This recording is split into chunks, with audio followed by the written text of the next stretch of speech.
अवधूत चिंतन श्री गुरुदेव दत्त श्री स्वामी समर्थ तुम्हाला सर्वांचं आपल्या चॅनलमध्ये खूप मनापासून स्वागत आहे।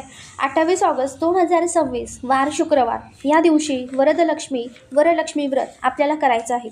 वर आणि लक्ष्मी म्हणजेच वरदान देणारी लक्ष्मी साक्षात भगवान विष्णूंची पत्नी असलेल्या श्री महालक्ष्मीचा आपल्याला पूजन करायचं आहे। तेच आज आपण आजच्या व्हिडिओमध्ये बघणार आहोत। रक्षाबंधनाच्या आधीचा जो शुक्रवार येतो तो आपण वरलक्ष्मी व्रत करत असतो, पण योगायोग या वर्षी असा आला आहे की वरलक्ष्मी व्रत व रक्षाबंधन एकाच दिवशी आले आहे। बघा, वरलक्ष्मी व्रत आणि वैभवलक्ष्मी व्रत हे दोन्ही व्रत वेगवेगळे आहेत। काही ठिकाणी याला वरलक्ष्मी व्रत सुद्धा म्हटलं गेलं आहे। वरलक्ष्मी व्रत हे वर्षातून एकदाच करता येतं आणि ते श्रावणातील एका शुक्रवारचं व्रत असतं। याच दिवशी याचा संकल्प करायचा असतो, पूजा मांडणी करून विधिवत पूजा करायची असते आणि संध्याकाळी या व्रताचं उद्यापन सुद्धा करायचं असतं।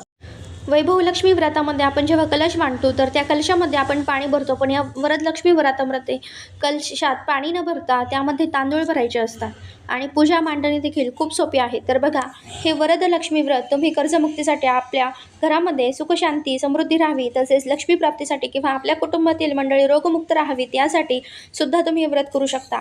तसेच प्रत्येक महिलेने आपल्या घरामध्ये धनधान्याला बरकत राहावी यासाठी हे दिवसाचं व्रत आवर्जून करावं। तर बघा, थोडक्यात काय तर हे एकाच दिवसाचं व्रत आहे आणि म्हणूनच आवर्जून करावं। आता ते कसं करावं, काय करावं या संदर्भातली संपूर्ण माहिती मी तुम्हाला देत आहे, तर व्हिडिओ अगदी स्किप न करता चला पाहूयात। व्हिडिओला सुरुवात करते। सगळ्यात आधी तुम्हाला पूजा मांडणी ही करायची असते। ही पूजा मांडणी कधी करायची तर अर्थात 28 तारखेला म्हणजे शुक्रवारी करायची आहे। तर बघा, 28 तारखेला शुक्रवार पण आहे आणि त्या दिवशी पौर्णिमा देखील आहे, म्हणजे खूप मोठा दिवस म्हणता येईल आणि त्यामुळे या पौर्णिमेच्या दिवशी आपण ही सेवा आवर्जून करावी, कारण पौर्णिमा ही माता लक्ष्मीला समर्पित असते। तर ही मांडणी तुम्ही सकाळी केली तरी चालेल, की जेणेकरून दिवसभर ती तुमच्या घरात राहील। जर तुम्ही वैभवलक्ष्मीचं व्रत करत असाल तर ज्या पद्धतीने वैभवलक्ष्मीची मांडणी असते त्याच्या शेजारीच तुम्हाला ही मांडणी करायची आहे आणि ही मांडणी तुम्ही दिवसभर करून ठेवण्याचा प्रयत्न करा, म्हणजे जेणेकरून दिवसभर माता लक्ष्मीचा वास तुमच्या घरात राहील। अर्थात वैभवलक्ष्मीची मांडणी आपण संध्याकाळी करत असतो आणि ती दर शुक्रवारी करत असतो आणि वरलक्ष्मीची मांडणी ही वर्षातून एकदाच करायची असते। हे व्रत वर्षातून एकदाच केलं जातं आणि एकाच दिवशी हे व्रत केलं जातं, म्हणून सांगते की सकाळी मांडणी करा। अगदी सकाळी तुम्ही 5ला 6ला किंवा ब्रह्ममुहूर्तावर केली तरी देखील खूप उत्तम, पण नाही शक्य होत तर तुम्हाला जेवढं शक्य होईल तेवढं लवकर करण्याचा प्रयत्न करा। आता ही पूजा मांडणी कशी करायची ते पण मी तुम्हाला सांगते, पण सगळ्यात आधी वरलक्ष्मी व्रत म्हणजेच वरदलक्ष्मी व्रत हे तेलंगणा कर्नाटकामध्ये या दिवशी केलं जातं, पण महाराष्ट्रामध्ये ही सेवा केली जात नाही। पण माता लक्ष्मीची ही सेवा आपल्या घरात व्हावी, तिने आपल्या घरात स्थायी स्वरूपात वास करावा असं प्रत्येकाला वाटत असतं, म्हणून ही मांडणी तुम्हाला करायची आहे आणि ही सेवा देखील करायची आहे, कारण ही माता लक्ष्मीची सेवा आहे आणि त्यामुळे तुम्ही ही सेवा आवर्जून करावी। तर आता बघा, पूजा मांडणीसाठी एखादा चौरंग किंवा पाट मांडून घ्यायचा आहे, त्यावर लाल वस्त्र अंथरायचं आहे आणि त्यावर तुमच्याकडे अष्टलक्ष्मी मातेचा फोटो असेल तर तो ठेवायचा आहे आणि नसेल तर माता लक्ष्मीचा तुमच्याकडे जोही कोणता फोटो असेल तर तो ठेवायचा आहे। फोटोच नसेल तर अशा वेळेला तुमच्या देवघरामध्ये माता लक्ष्मीची मूर्ती असेल किंवा श्रीयंत्र असेल तर ते ठेवलं तरीसुद्धा चालतं। फोटो असेल तर भिंतीला चिटकून ठेवायचं आणि श्रीयंत्र किंवा माता लक्ष्मीची मूर्ती असेल तर थोडंसं तांदूळ ठेवून त्यावरती ठेवावे। त्यानंतर देवघरातील गणपती बाप्पाची मूर्ती किंवा गणपती बाप्पा स्वरूप म्हणून एक सुपारी घ्यायची आहे, 2 विड्याची पानं ठेवायची आहे, आपल्या उजव्या हाताला ठेवायचे आहेत आणि त्यावरती थोडीशी तांदळाची रास आणि त्यावर गणपती बाप्पाची मूर्ती किंवा गणपती बाप्पा स्वरूप तुम्ही जी सुपारी घेतलेली असेल ती ठेवायची आहे। आता माता लक्ष्मीचा फोटोसमोर किंवा मूर्ती किंवा श्रीयंत्रासमोर एक गव्हाची रास टाकायची आहे, त्यावर हळदी कुंकू अर्पण करून त्यावर एक कलश ठेवायचा आहे। त्या कलशात 5 कुंकवाने उभ्या रेषा ओढून घ्यायच्या आहेत। त्या कलशाच्या कंठापर्यंत तांदूळ कलशामध्ये भरायचे आहेत व त्या तांदळावरती हळद कुंकू अर्पण करून घ्यायचे आहे। त्यानंतर एक तेलाचा दिवा, त्याचबरोबर एक तुपाचा दिवा सुद्धा आवर्जून लावायचा आहे। माता लक्ष्मीला सुगंधप्रिय आहे तर सुगंधित अगरबत्ती, सुवासिक धूप, गुलाबाची फुलं, मोगऱ्याचा गजरा मिळाला तर आवर्जून या पूजेमध्ये घ्यायचा आहे आणि ही पूजा सकाळी ब्रह्ममुहूर्तावर केली तर अतिशय उत्तम, पण एवढं सकाळी शक्य नसेल तर जितक्या लवकर तुम्हाला ही पूजा करता येईल तितक्या लवकर घ्यायचे आहे करून, कारण हे व्रत फक्त 1 दिवसाचं असतं, त्यामुळे सकाळी लवकर पूजा केली की ती दिवसभर आपल्या घरामध्ये राहते, जेणेकरून आपल्या घरातील वातावरण सकारात्मक लहरी तयार होतात, त्या आपल्या घरामध्ये वास्तूमध्ये पसरतात आणि त्यामुळे आपल्या घरात घरातील वातावरण हे प्रसन्न राहतं. आता पूजा मांडणी कशी करायची ती पण पाहूयात. प्रथम संकल्प करा आणि नंतर पूजा करण्यासाठी सुरुवातीला दिवा प्रज्वलित करायचा. दिव्याचे पूजन करायचं आणि त्यानंतर गणपती बाप्पाचं रूप, तुम्ही जी सुपारी घेतली असेल किंवा गणपती बाप्पाची मूर्ती घेतलेली असेल तर ती एका ताम्हण्यात घेऊन तिच्यावर गणपती स्तोत्र किंवा गणपती अथर्वशीर्ष म्हणून अभिषेक करायचा आहे. जर तुम्हाला गणपती स्तोत्र किंवा गणपती अथर्वशीर्ष म्हणता येत नसेल तर तुम्ही ओम गंगणपते नमः या मंत्राचा जप करून सुद्धा तुम्ही अभिषेक करू शकता. प्रथम पाण्याने, नंतर पंचामृताने, परत स्वच्छ पाण्याने आपल्याला असा अभिषेक करायचा आहे. अभिषेक केल्यानंतर मूर्ती स्वच्छ पुसून घ्यायची आहे. त्यानंतर त्या विड्याच्या पानावरती किंवा प्लेटवरती ती मूर्ती किंवा गणपती बाप्पा स्वरूप सुपारी ठेवायची आहे. हळदी कुंकू अर्पण करून घ्यायचं आहे. तुमच्याकडे जर एखादं लाल फूल किंवा दुर्वा त्या देखील तुम्हाला अर्पण करून घ्यायच्या आहेत. कापसाचं वस्त्र अर्पण करून घ्यायचं आहे. धूप दीप ओवाळून घ्यायचा आहे आणि त्यानंतर साखरेचा किंवा गुळ खोबऱ्याचा गणपती बाप्पांना नैवेद्य दाखवायचा आहे. आता पूजेला सुरुवात करायची आहे. जो माता लक्ष्मीचा तुमच्याकडे फोटो असेल तर तो स्वच्छ पुसून त्याला हळदी कुंकू लावून घ्यायचा आहे. हार असेल तर तो हार अर्पण करा. गजरा असेल तर अर्पण करा. तुमच्याकडे वस्त्रमाळसुद्धा असेल तर ती सुद्धा अर्पण करायची आहे. मूर्ती किंवा श्रीयंत्र असेल तर गणपतीचा अभिषेक झाल्यानंतर माता लक्ष्मीच्या मूर्तीवर किंवा श्रीयंत्रावर सुद्धा तुम्हाला अभिषेक करायचा आहे. सुरुवातीला स्वच्छ पाण्याने, त्यानंतर दुधाने किंवा पंचामृताने आणि परत स्वच्छ पाण्याने अभिषेक करताना तुम्ही श्री सूक्त म्हणू शकता किंवा माता लक्ष्मीचा जोही कोणता मंत्र येत असेल तो म्हटला तरीही सुद्धा चालेल. मंत्राने तुम्ही 108 वेळा अभिषेक करू शकता किंवा 21 वेळा, 51 वेळा मंत्र म्हणून सुद्धा अभिषेक करू शकता. श्री सूक्तम तुम्ही 1 वेळा म्हणून, 11 वेळा म्हणून, 7 वेळा 9 वेळा, 16 वेळा म्हणून सुद्धा अभिषेक करू शकता. आता त्यानंतर ते श्रीयंत्र किंवा मूर्ती स्वच्छ पुसून जागेवर ठेवायची आहे. माता लक्ष्मीला हळदी कुंकू अर्पण करायचं आहे. गजरा असेल तर तो अर्पण करायचा आहे. लाल फूल अर्पण करायचं आहे. वस्त्रमाळ अर्पण करायची आहे आणि जो तांदळाने भरलेला कलश आपण ठेवलेला आहे त्यावर एक नारळ ठेवायचा आहे. हा नारळ पाण्याने भरलेला असावा. हे आपल्याला कोणी ओटीत वगैरे दिलेलं नसावं. म्हणजेच आपल्या स्वतःच्या पैशाने आणलेला नारळ यावर आपल्याला ठेवायचा आहे.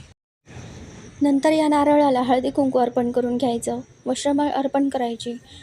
गजरा असेल तर तो देखील अर्पण करायचा. धूप दीप ओवाळून घ्यायचं. हे सगळं करत असताना ओम श्री महालक्ष्मी नमः, ओम श्री महालक्ष्मी नमः किंवा श्री सूक्तम तुम्ही म्हणू शकता किंवा महालक्ष्मी अष्टकमचा सुद्धा पाठ घेऊ शकता. त्यानंतर आता आपल्याला नैवेद्य दाखवायचा आहे. नैवेद्य मी सुरुवातीला सांगितल्याप्रमाणे या व्रतामध्ये 21 प्रकारच्या नैवेद्यामध्ये तुम्ही ड्रायफ्रूट्स, गोड पदार्थ आणि फळे मिळून 21 नैवेद्य तयार करू शकतात आणि त्याचा नैवेद्य दाखवू शकतात. जसं की काजू, मनुके, बदाम, वेगवेगळे फळं, गोड पदार्थामध्ये खीर, पेढे, दूध, साखर, बासुंदी किंवा अजून जे काही असेल असं सर्व मिळून तुम्ही 21 प्रकारचे थोडे थोडे पदार्थ छोट्या छोट्या वाटीमध्ये किंवा प्लेटमध्ये घ्यायचे आहे. आता यामध्ये तुम्ही ड्रायफ्रूट्स, मग काजू बदाम असेल तर आता माता लक्ष्मीला ते देखील तुम्ही अर्पण करू शकता. तुम्ही फक्त दूध साखरेचा नैवेद्य जरी देवी माता लक्ष्मीला अर्पण केला तरीसुद्धा तो प्रिय आहे किंवा तुम्ही खीर नैवेद्य अर्पण करू शकता. अगदी तुम्ही शिरा जरी केला तरी काही हरकत नाही. लवंगा बघा, माता लक्ष्मीला लवंग खूप प्रिय आहे. तुम्ही देवी माता लक्ष्मीला नैवेद्य म्हणून अर्पण करू शकता. वेलतोडे, ज्याला अर्पण वेलची म्हणतो, ती सुद्धा अर्पण करायची आहे. बघा, तुमच्याकडे 21 प्रकारचे नैवेद्य देता आले नाही तर तुमच्याकडे जे देता येईल ना ते द्या. शेवटी भक्ती महत्त्वाची आहे आणि नैवेद्य दाखवून आरती करायची आहे. सुरुवातीला गणपती बाप्पाची आरती म्हणायची, नंतर माता लक्ष्मीची आरती, वरदलक्ष्मीची आरती, वरदलक्ष्मी व्रताची आरती करू शकता. त्यानंतर कहाणी वाचायची आहे. तुमच्याकडे पुस्तक असेल तर तुम्ही वाचू शकता आणि नसेल तर तुम्ही यूट्यूबवर लावून द्या. तुम्हाला यूट्यूबवर ही कहाणी, कथा आपल्याला ऐकायला मिळेल. आता या दिवशी उपवाससुद्धा करायचा असतो. उपवास दिवसभर करायचा आहे आणि संध्याकाळी उद्यापन झाल्यानंतर सोडायचा आहे. उपवासाला तुम्ही फळं खाऊ शकतात, ज्यूस देखील घेऊ शकतात, चहा, कॉफी, दूधसुद्धा घेऊ शकतात. हवं असेल तर साबुदाणा किंवा भगर गोड बनवून तुम्ही खाऊ शकता. पण शक्यतो तिखट मिठाचा वापर करू नये. पण आपल्यापैकी बरेच जण आहेत जसे आहेत की त्यांना डॉक्टरांनी उपवास करू नका असं सांगितलेलं आहे आणि त्याचा हा उपवास करण्याची इच्छा आहे. तर अशा वेळेला तुम्ही औषध गोळ्या वगैरे सुरू असतील तर उपवासाचे तिखट पदार्थ खाऊ शकतात. पण त्यामध्ये मीठ जे आहे ते तुम्ही उपवासाचंच वापरा, ज्याला सैंधव मीठ म्हटलं जातं. तर त्या मिठाचा वापर करा आणि तिखट मिठाचा जर फराळ करणार असाल तर तो फक्त तुम्ही एकदाच खा. संध्याकाळी उद्यापनानंतर लगेच आपल्याला आपला उपवास जो आहे तो सोडायचा आहे.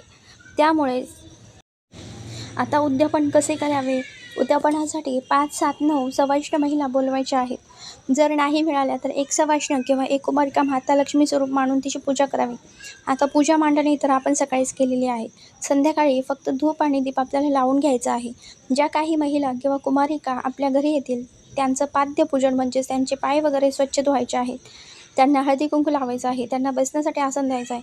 त्यांना पिण्यासाठी तुम्ही चहा, कॉफी किंवा दूध देखील देऊ शकता. तुम्हाला हवं असेल तर तुम्ही खीर बनवू शकतात किंवा तुम्हाला जर हवं असेल तर तुम्ही अगदी जेवणसुद्धा त्यांना बनवू शकतात. आता वरण भात, भाजी पोळी त्यामध्ये एखादा गोड पदार्थ, स्पेशल खीर बनवायची आहे. आणि या स्वयंपाकामध्ये कांदा, लसूण याचा वापर अजिबात करायचा नाही. तसेच यापैकी जे काही शक्य असेल ते तुम्ही तुमच्या सवासनींना खाण्यासाठी किंवा पिण्यासाठी देऊ शकता. आता त्यानंतर त्यांची ओटी देखील भरायची आहे. आणि ओटीमध्ये एक नारळ, एक फळ जे आहे ते आपल्याला आवर्जून द्यायचं आहे. या प्रकारे साध्या सोप्या पद्धतीने उद्यापन करायचं आहे. आता उद्यापन झाल्यानंतर रात्री उपवास सोडायचा आहे. उपवास सोडताना जो काही गोड पदार्थ आपण नैवेद्य दाखवल्यामध्ये असेल तर तो गोड पदार्थ अगोदर खायचा आणि त्यानंतर वरण भात, भाजी पोळी खाऊन आपल्याला हा उपवास सोडायचा आहे. आता दुसऱ्या दिवशी सकाळी स्नान झाल्यानंतर उत्तरपूजा करायची आहे. उत्तरपूजा करण्यासाठी जिथे पूजा मांडणी केलेली असेल तिथे दिवा लावायचा. पूजेवरती हळद कुंकू अर्पण करायचं. थोड्याशा उजव्या हातामध्ये अक्षता घ्यायच्या. पूजेदरम्यान काही चूकभूल झाली असेल तर त्याबद्दल क्षमा मागायची. आणि माता लक्ष्मीला तू माझ्या घरामध्ये सदैव कायम स्थिर भगवान विष्णूसोबत वास कर. तुझ्या आशीर्वादाने, तुझ्या कृपेने माझं घर नेहमी धान्याने भरलेलं राहू दे. किंवा या व्यतिरिक्त अजून जे काही तुम्हाला माता लक्ष्मीकडे मागायचं असेल ते मागू शकतात. आणि या अक्षता या पूजेवरती आपल्याला अर्पण करायच्या आहेत. आणि त्यानंतर मग ही पूजा उचलायची आहे. मूर्ती, फोटो जे काही असतील ना ते त्यांच्या जागेवर ठेवायचे. दिवे वगैरे स्वच्छ करून आपण ते पुन्हा वापरू शकतो. आणि सकाळी उत्तरपूजा करताना जो दिवा लावलेला आहे तो हाताने विझवायचा नाही. तो जेव्हा शांत होईल तेव्हा तो होऊ द्या, पण तोपर्यंत शांत करायचं नाही. तो दिवा तसाच उचलायचा आणि देवघरासमोर किंवा तुळशीसमोर ठेवायचा आहे. जे कलशाखालचं आपलं धान्य आहे, कलशामध्ये जे तांदूळ भरलेले आहेत त्यातले थोडेसे तांदूळ साठवणीच्या तांदळामध्ये टाकायचे. थोडेसे तांदूळ त्या दिवशी भात बनवायचा आणि आपण वापरू शकतो एवढेच तांदूळ तुम्ही ते पक्ष्यांना देखील थोडेसे खाऊ घालायचे आहेत. आपण जो काही भात बनवणार आहोत तर त्या घरातील सर्वांनी तो भात खायचा आहे. म्हणजेच काय तर अगदी मूठभर त्या तांब्यामधले तांदूळ घ्यायचे, त्यामध्ये अजून दुसरे तांदूळ मिक्स करायचे आणि त्याचा भात बनवायचा. किंवा तुम्हाला जर तांदळाची खीर वगैरे बनवायला आवडत असेल तर तुम्ही गोड पदार्थ बनवूनसुद्धा त्या तांदळाची तुम्ही खाऊ शकतात.